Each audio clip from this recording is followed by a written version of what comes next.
social life, with emotions expressed in socially acceptable forms. Welcome, everyone, to our annual Open Mic Night. We have so many great comedians and performers come on the stage and have a high standard of success. They make audience smile, make them happy, make them forget about their troubles. The only people who should come on this stage should be deserving people. People that are actually funny and matter. Hopefully that doesn't scare or put too much pressure on our first comedian. This is his first time doing stand-up, but has considered performing for years. Don't fuck it up. So please put your hands together for Venrick.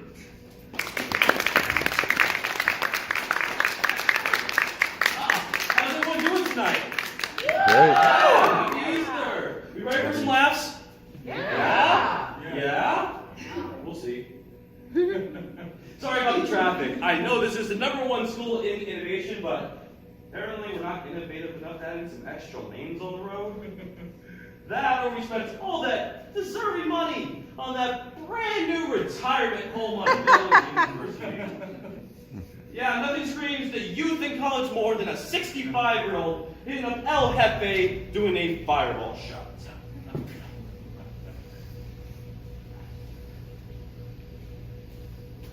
Don't you hate it when you break your arm on a vacuum cleaner? Just me? Oh, let me explain.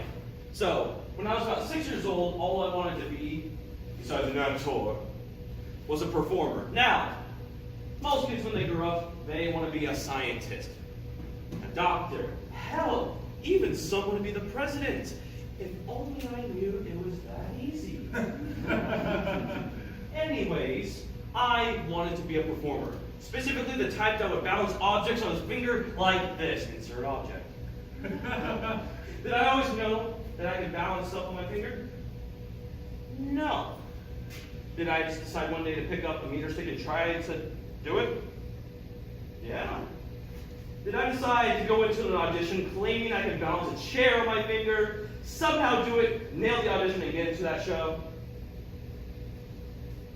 You're welcome, Kristen Hunt. But yes, I wanted to be that type of performer. Now, I needed to find a tightrope because no one would give me one on my $0 wage, and no one would trade me some for some sticks and rope. So I searched throughout my house to try to find something to balance on. Anything. I end up in my mother's room, and there it is. A vacuum cleaner. Now I know what you're all probably thinking. How?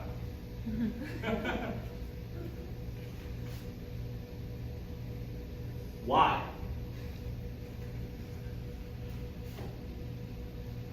What? Yes, I thought that I could balance on top of a vacuum cleaner on one foot, and that would make me a performer. Now, things did not go the way I thought they would have. It makes sense looking back at it, but it didn't then. So, I got on top of my mother's bed, and I decided to jump on it like, now, I'm not an expert in physics, nor gravity, but my fat ass broke it. Yeah, I'm also shocked that a large 6-year-old could have managed to break an ancient piece of junk too.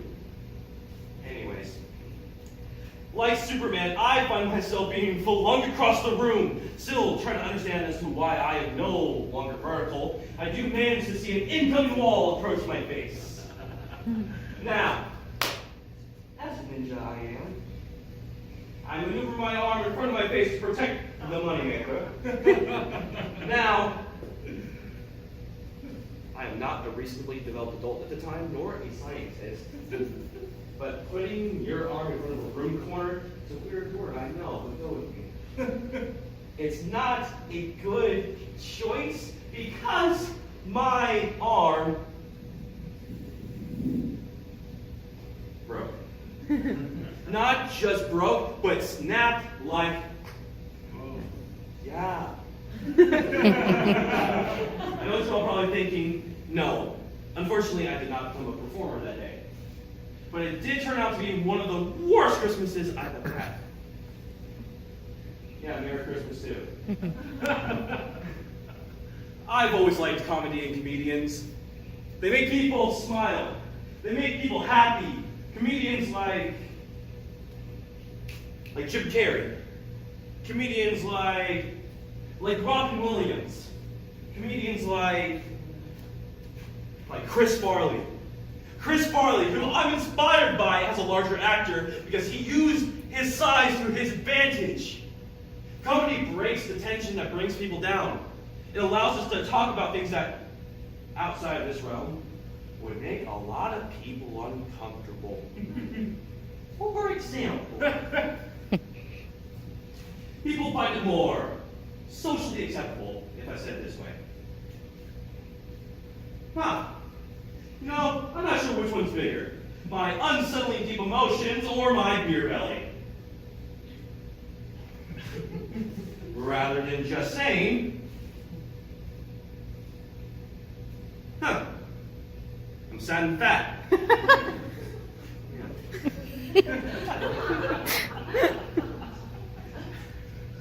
It's sometimes weird to think that the people that smile the most, the people that you think are the happiest, tend to be the ones that are the saddest on the inside.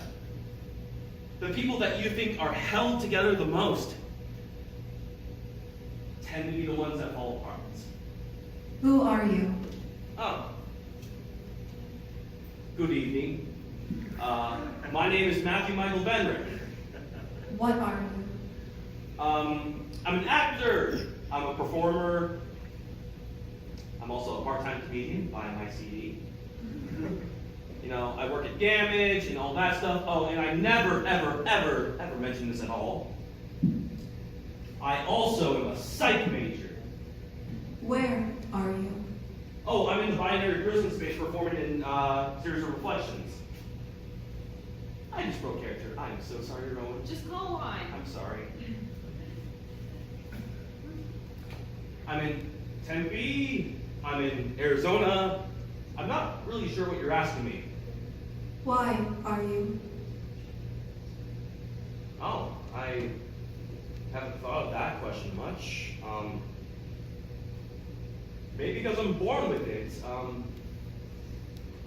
Can we just skip this one? How are you?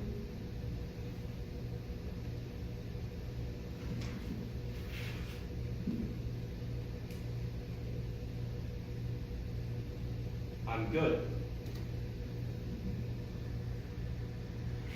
False self, established on the basis of identifications.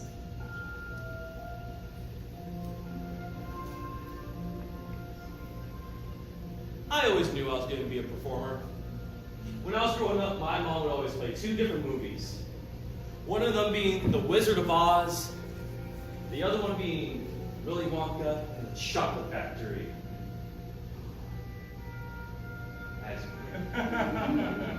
It was my favorite movie because you lose! Good day, sir! I memorized every line and my mother loved it. I entertained someone by being different from myself. And since that day, I've started to create these different personas in my head. Now, being an only child, with not many friends, you kind of have to make your own form of entertainment.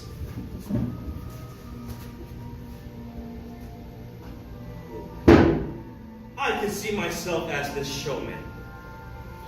Thank you. Parading around a group of acrobats and clowns, fighting off lions, and dazzling the crowd with awe and wonder.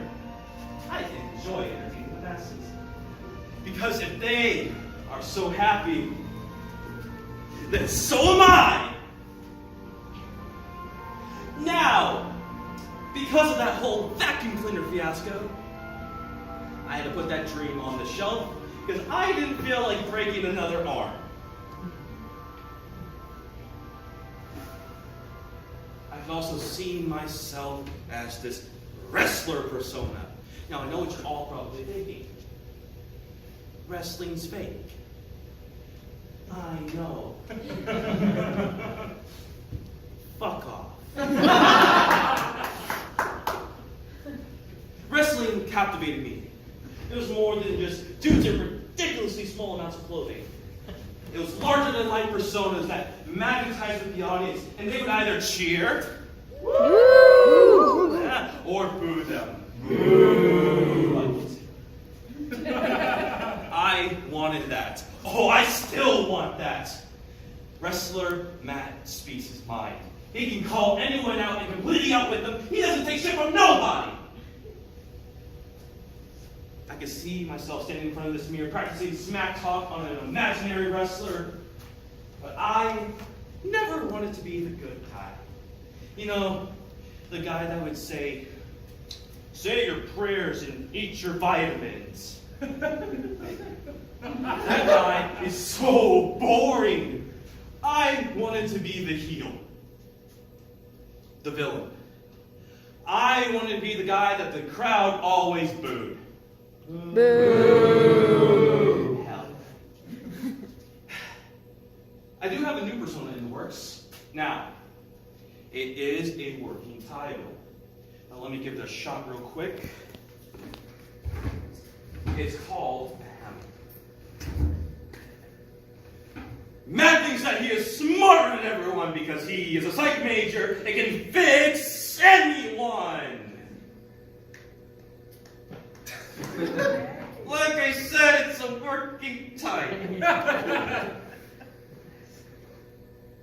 I do find myself in a state sometimes where I disconnect from connecting with people and I see what they do wrong. And instead of being supportive, I make them feel bad. Not with the intentions of making them feel shitty, but more to open their eyes in a way. Instead of being a good friend, I act like their therapist and I reprimand them for what they do wrong. Instead of being a good person, I act like an asshole. Asshole Matt!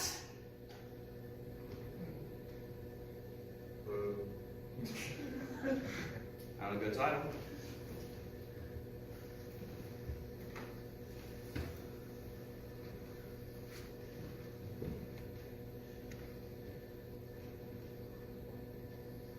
Sigmund Freud, father of modern psychology, created the structural model of the psyche that describes someone in 3 different parts.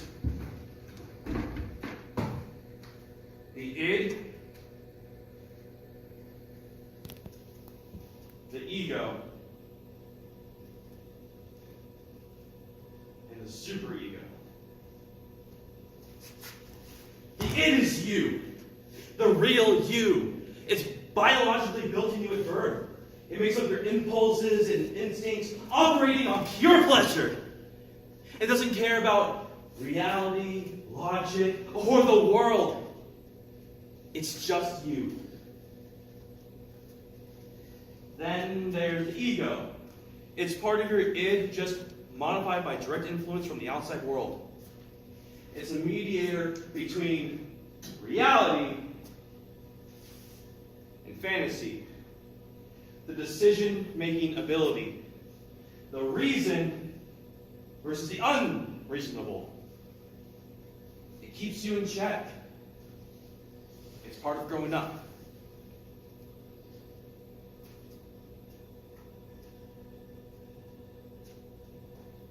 Then there's the superego.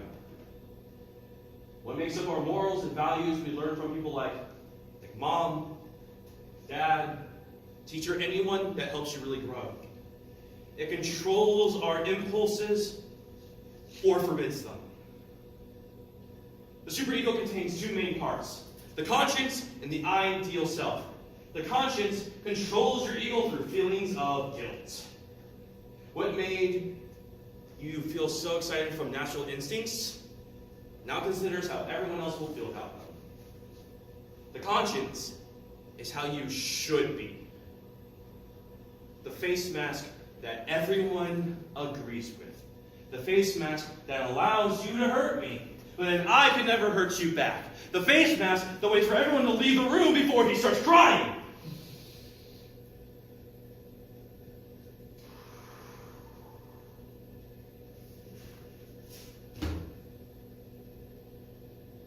I know I'm sad sometimes, but I stay positive and I truck through it. And eventually it goes away. Does it come back? Yeah. But it doesn't matter. There are people who have worse than worse you. than you. You don't have to follow the valid values reason to to be be upset. upset. It could be worse Worse be worse, dude. It's all in your head. You're You are stronger than that. Stop feeling sorry for yourself. Get a a grip. grip. You're just looking for attention. attention. Just be normal. Just be normal. Why are all of you sad?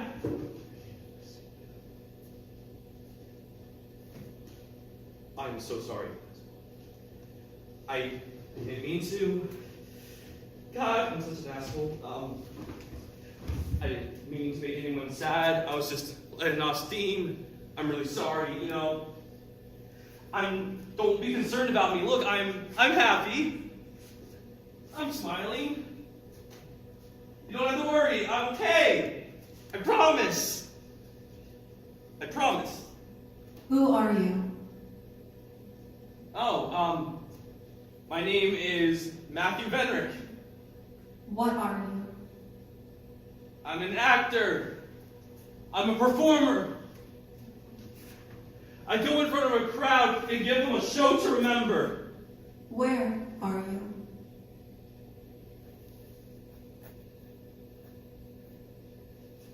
In a good place. I know what I said was a little heavy, but you don't have to be concerned. I saw that I was going into a dark place, and I've seen my errors, and I have fixed them. Why are you?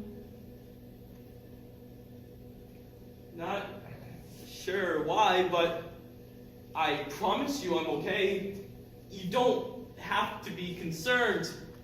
Look, I'm smiling, I'm happy. I know it's only been a few moments of realization, but in those moments, I found my happy place. You can stop worrying about me, so please just stop. How are you? I'm doing better. You can say I'm happy. I'm very, very happy.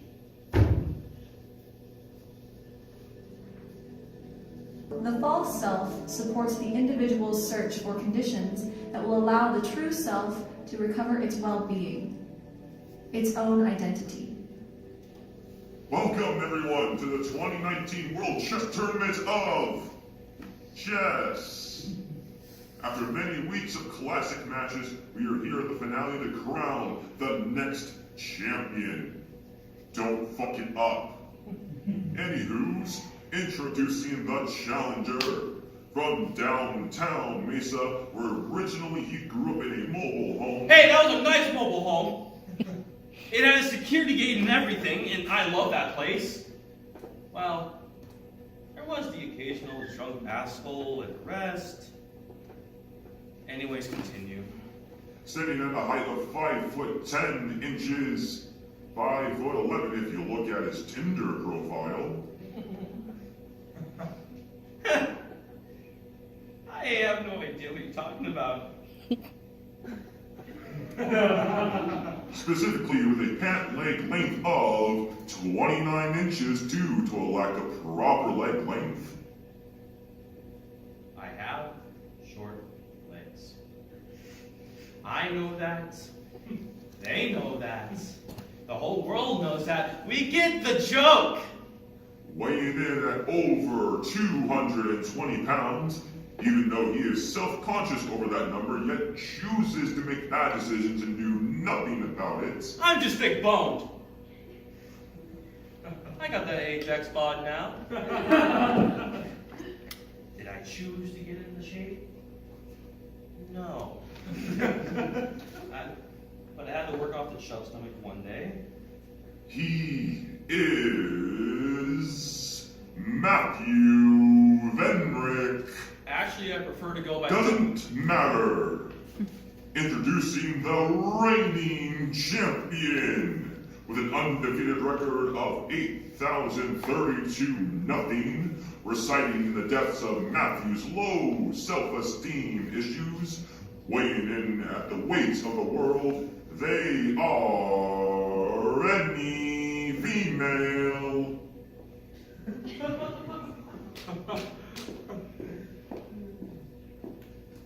Matthew, are you ready? No. Female, are you ready? Then let the game begin.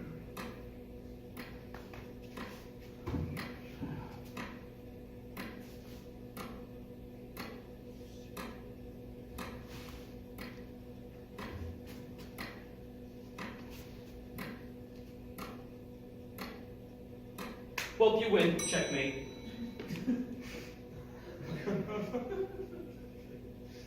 Now, I know what you're probably thinking. The first turn hasn't even occurred yet. Well, here's the thing. I already know you're going to win. What? How, you're probably going to say. The game hasn't even fucking started. Well, yeah, I just know how this whole thing's going to go down, so what's the point of even trying? No, it's not. Yes, it is. Look.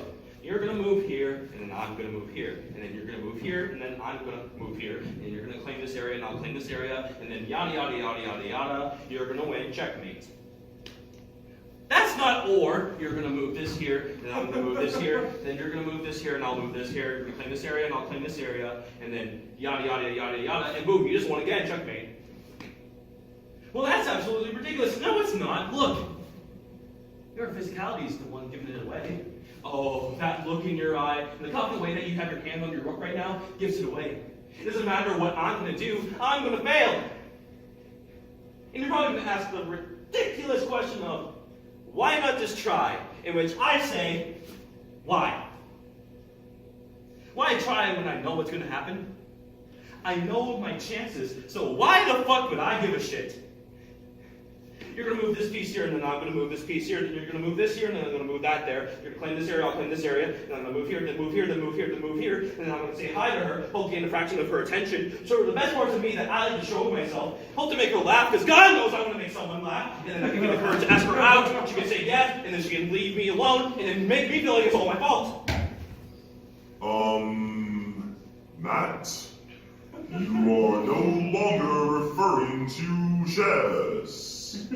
Or if you meet her, and I find that she is utterly amazing, interesting, someone I want to spend time with. She can make me feel safe, someone I want to pursue something with. But then I'm going to stop myself dead in the tracks because I'm more scared about her saying no than the excitement of her saying yes. Because if she says no, I can lose her. I can lose that friendship, and then I can end up all alone, and God knows I'm scared of being alone! So what do? I'd rather avoid that, stay silent, and instead accept what I have going for me and not ask for more in life. And then you're going to probably say the stupid question of, what if she says yes?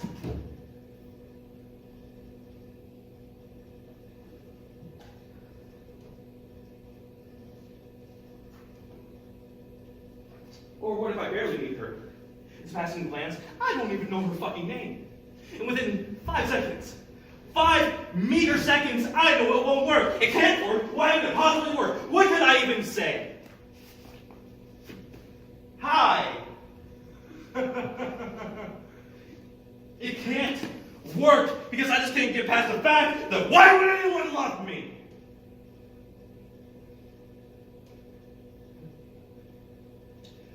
You're probably going to say, look at the board. You can win if you just allow yourself to get there. Trust yourself. Why are you so easily able to give up?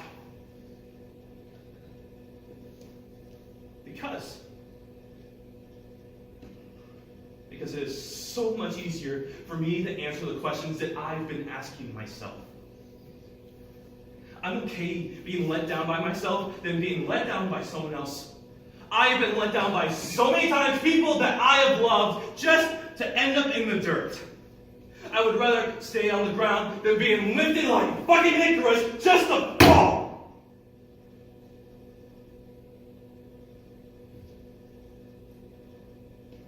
I am my own worst enemy. I allow myself to succeed and fail at the same time. And I live in that pain. Maybe that's why I've never had a successful relationship. The first one I couldn't really connect with, so we fell apart. The second one I was just used as a face for because I was not what she ultimately wanted. The third one I really connected with, but because I was too scared of going fast and being in the moment, I had to cut things off because I didn't feel like sharing her with her ex-boyfriend who fucked her and gave her that hickey. The fourth one was perfect.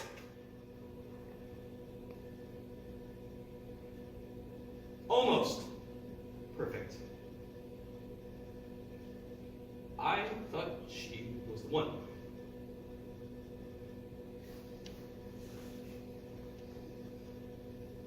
I was ready to marry her and start a family.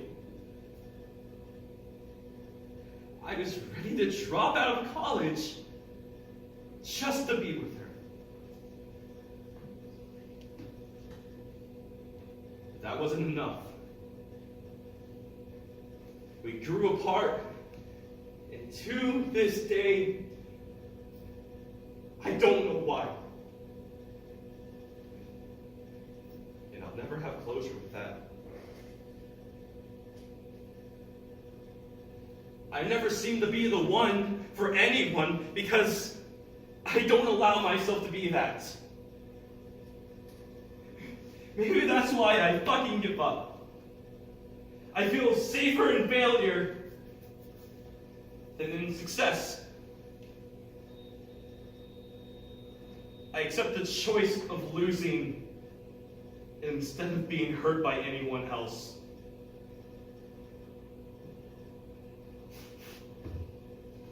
So like I said, you win. Checkmate. Well, ladies and gentlemen, after 0 turns in the match, here is your winner, and still undefeated at a record of now 8,031-0. Try again next time, or are you gonna assume you'll lose again, huh? Get out of your head. Get out of your head. You are losing it. Why can't you just talk? Why can't you open up? Why can't you just be normal?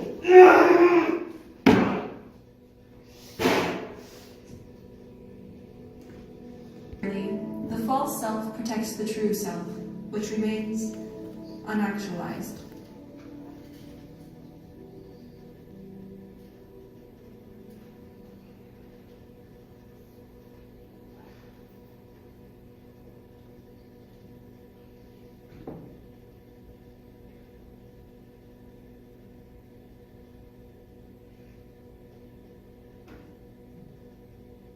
I am not an alcoholic.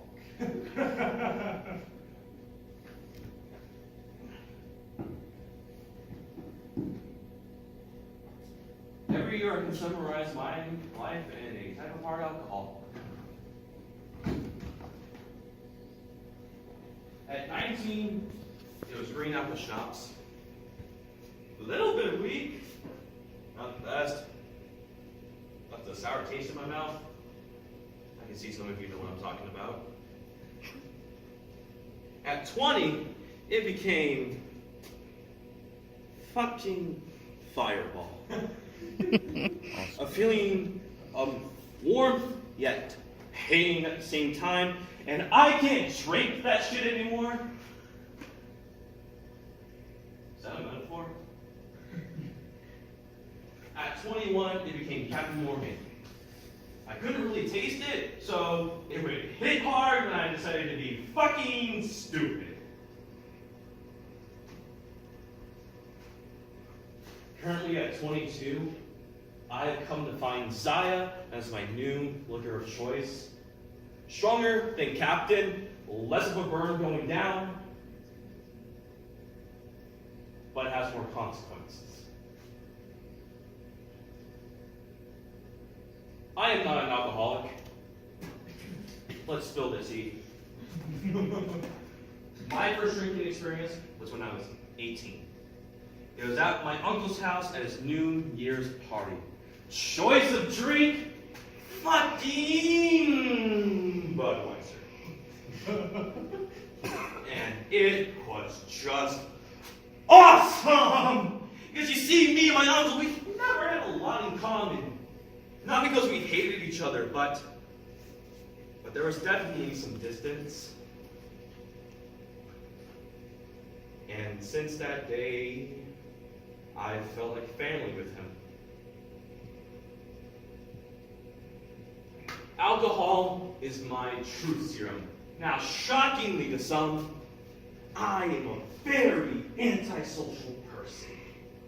I am scared to be myself around people. So Halloween party a few years back, I got plastered. The shell was broken and became the birth of what would later become known as Drunk Matt! The High to my Jekyll. He is loud. His voice fills the room. He's a little Shakespeare confessing his love to anyone, really. He is perfect. Everyone seems to love him except Drunk Matt can be a wild card. Because one too many beers and bam, you got two versions of Drunk Matt. One the same as before, now multiplied. The virus like alcohol spreads through his body fast, and the high he achieves is beyond imagination. And why would he ever want to come down from it? Because everyone seems to love him!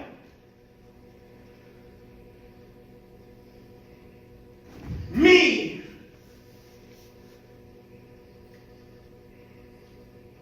Him. So why be sober? Then there's the emotional side of Drunk Matt. The fears of his life come in and his self-esteem just dwindles out of existence. I don't deserve to be happy. Why should I matter? I am never good enough.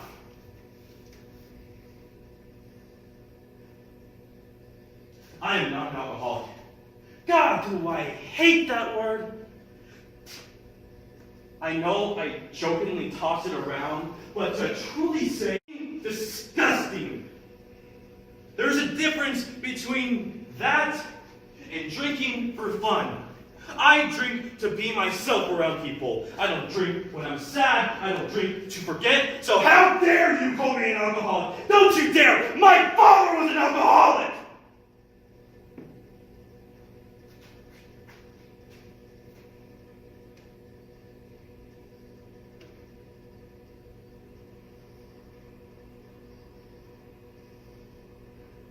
Looking into a bottle or a reflection of the glass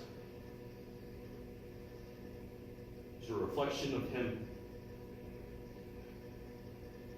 Now, I do not like to use the word father to describe him. A father loves his family. A father keeps his family safe. A father is their son's hero.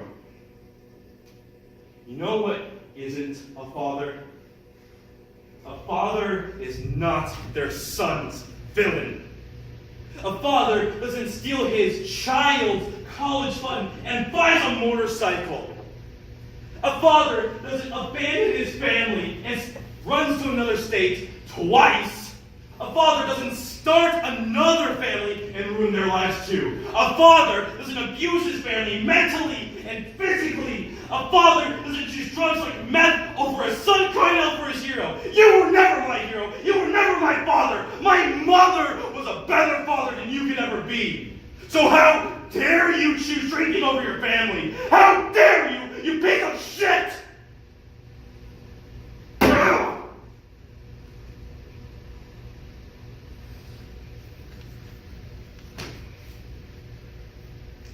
get my anger issues from you. Out of everything. I get that.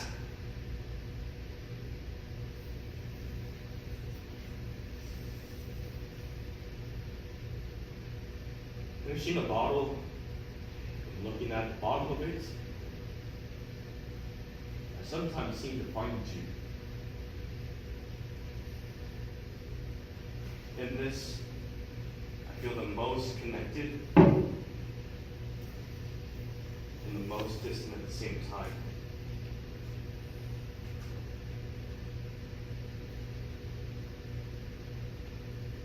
It's difficult that the people you avoid being most in life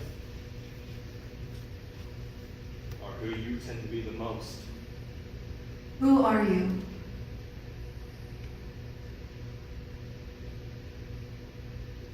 I thought I knew. I guess I don't anymore. What are you?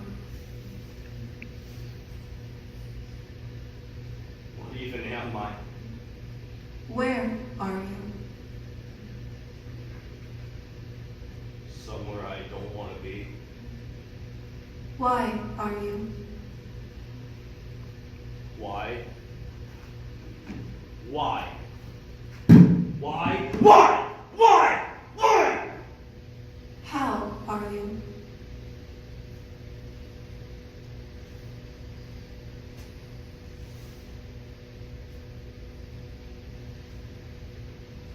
I don't know anymore.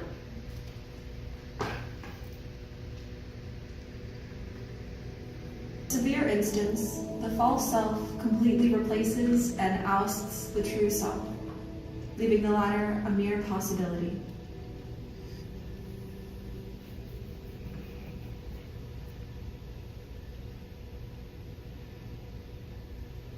I stand before reflective me, not seeming to understand how I got here. Echoes of my true self fade in, but slowly dissipate under waves of pain. I try so hard to understand who I am, the person that stands right before me. But there are so many days where I'm staring back at a stranger.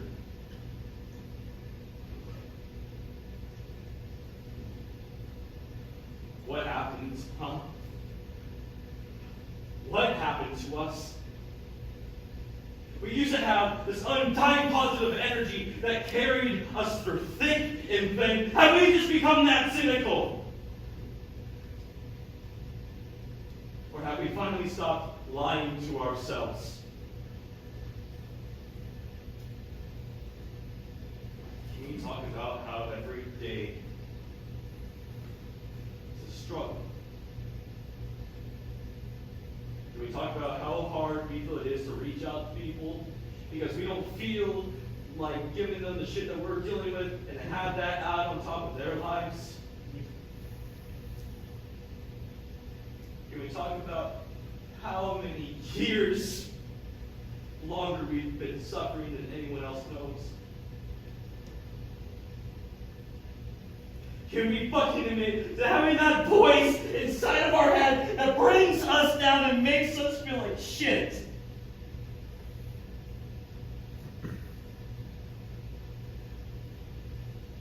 Can we talk about how reckless that we have become in our actions? That we have stopped caring about what we eat, what we drink, what we smoke, because we don't care about the consequences!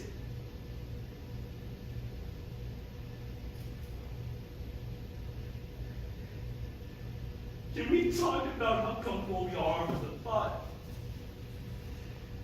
If we died tomorrow?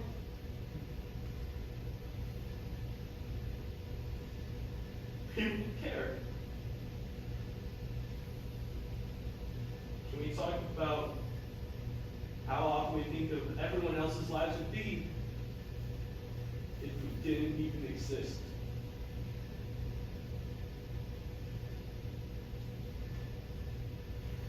Can we fucking admit of how often we drive down the road and just hope that a car would hit us and end it all?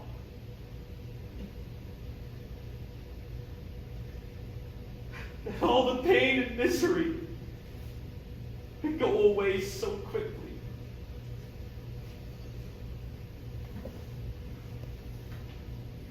Can we?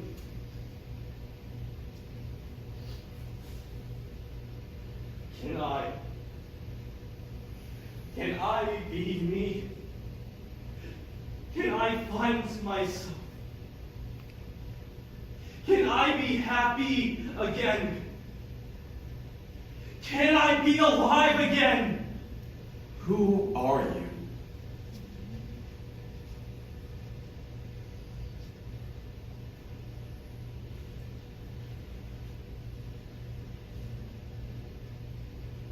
Someone I don't want to continue to be. What are you? A pathetic shell of the person I once was. Where are you? Somewhere I don't want to be anymore. Why are you? I wish I knew why! I wish I knew why so I could change it! How are you?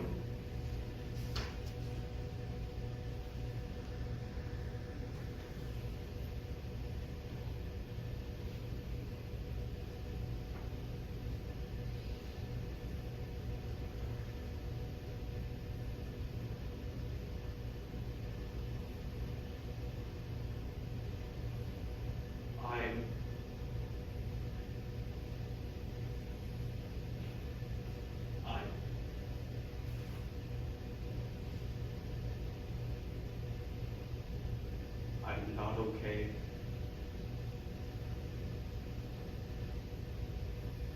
And that's okay. It's okay to not be okay.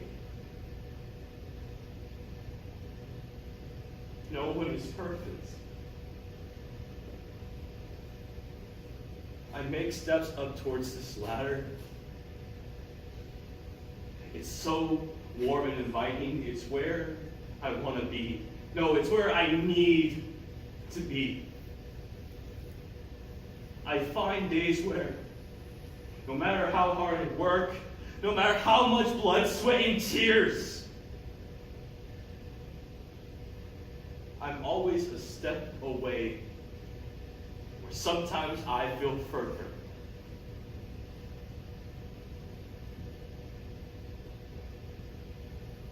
And I find that there are days where it would be easier to stop climbing.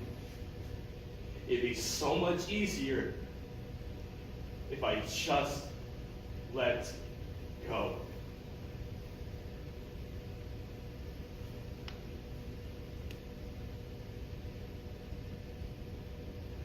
There are things that help me get by. Friends I'm learning to be vulnerable with. A best friend who never lets me lie about who I am. My mother, who's been my rock throughout all of this.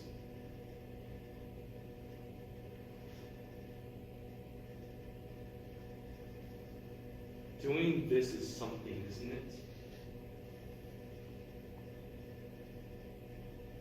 I hate the concept of therapists. I know it's hypocritical of my hatred towards them, but it's true. Some random person who gives you this map of what they feel is best for you, and it is bullshit.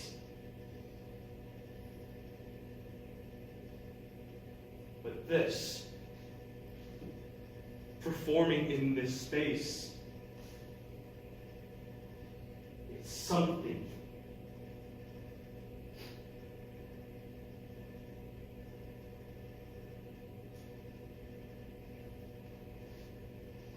Therapy, to use creativity, to use art as this gateway to open up dialogue about things that we shouldn't be talking about in the general public. This is not a therapy session, nor am I saying this is what everyone should do. My experiences are my own, but this works for me. It allows me to talk about the things I have running through my head constantly and to have them here and not so much here anymore. A chance to let it out.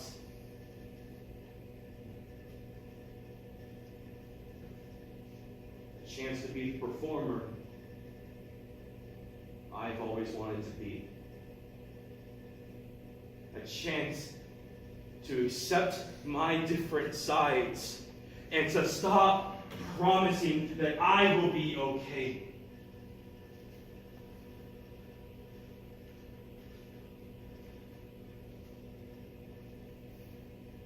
I can keep trying with this.